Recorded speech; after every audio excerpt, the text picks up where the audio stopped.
On croise pas des dauphins tous les jours, hein, mais...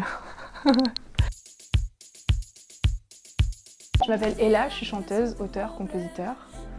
Et j'ai un projet qui sort le 28 février, qui est mon EP, qui s'appelle Pas d'ici. Donc je suis très fière. Tête de micro-ondes, parce que ça n'existera plus. Donc du coup tu seras archi has-been si t'es comparé à un micro-ondes. Parce que maintenant, enfin après dans le turfu, les aliments ils vont se réchauffer tout seuls. Donc tête de micro-ondes, c'est vraiment une sale insulte en 2090.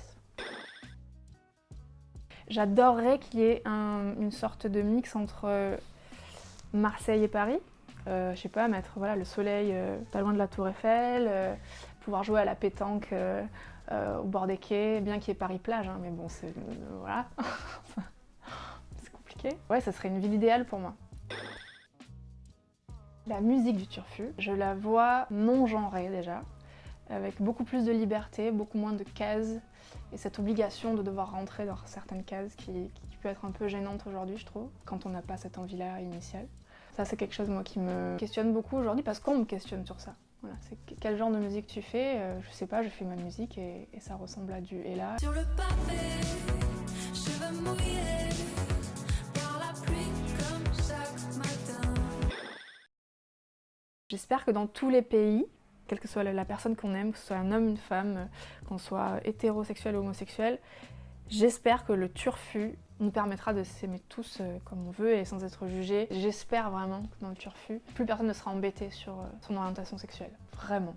J'espère en tout cas que les couples du turfu, via les téléphones, les textos, etc., ne cesseront pas de se dire les choses. Et j'espère qu'on continuera à se parler, à s'écrire des lettres, à se dire les choses et pas juste envoyer des smileys et des cœurs et machin, parce que c'est chouette, mais l'essence de l'amour, c'est quand même le vrai partage. Et c'est les mots, c'est les attentions, c'est tout ça. Le couple du turfu, j'espère qu'il ne sera pas enfermé dans ce truc un peu virtuel toujours, qui revient. Voilà, et qui saura toujours vivre de vraies choses. Vraiment, vraiment, vraiment.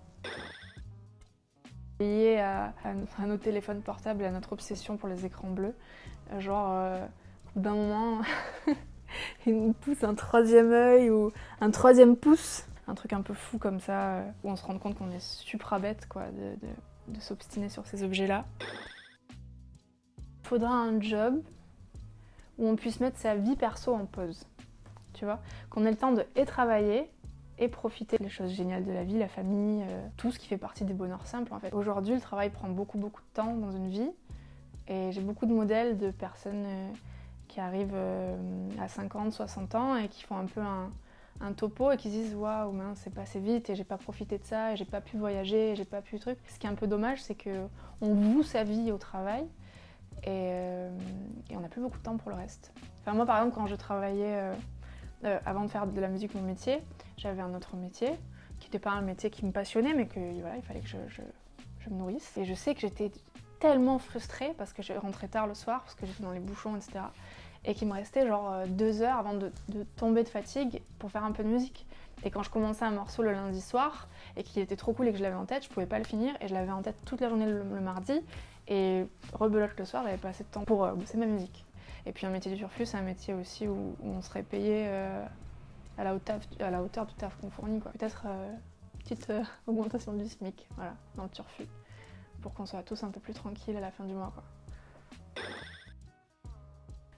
Moi j'imaginais une sorte de scan comme ça sur le téléphone qui pourrait faire changer d'humeur les gens dans le métro et tout, une sorte de bip comme ça, qui enlèverait la mauvaise humeur, les têtes un peu tristes comme ça dans le métro. Et quand on n'est pas originaire de Paris, c'est quelque chose qu'on découvre et je trouve que c'est sinistre quoi. Et moi quand je suis arrivée à Paris, je souriais à tout le monde et je voyais qu'on me regardait un peu bizarre celle-là. Et donc moi aussi j'ai arrêté de sourire et en fait c'est dommage. Donc ouais une sorte de bip comme ça pour redynamiser un peu le faciès, en tout cas la zone par ici là. Ça serait cool, voilà, avoir un peu plus de sourire. Une femme égale à l'homme, le plus possible là vraiment. Je rêve un peu mais c'est sur de petites choses. Par exemple peut-être que dans le turfu, l'homme pourra prendre la pilule, ce genre de choses quoi. Par exemple pour ce sujet-là on n'a pas le choix en fait. Et c'est des choses qui peut-être dans le futur évolueront. Et peut-être qu'il y aura un moyen de contraception pour les hommes qui nous permettront d'équilibrer un peu la charge de ce côté-là. Chacun soit payé à hauteur égale. Ouais, il y a encore un chemin. Hein. Et c'est triste de penser au futur comme ça, parce que ça devrait être le présent, mais il y a du travail encore. Moi, je vois l'iPhone 115, qui sera petit comme ça, qui pourrait être greffé dans notre avant-bras, comme ça. On répond comme ça, allô, ça va.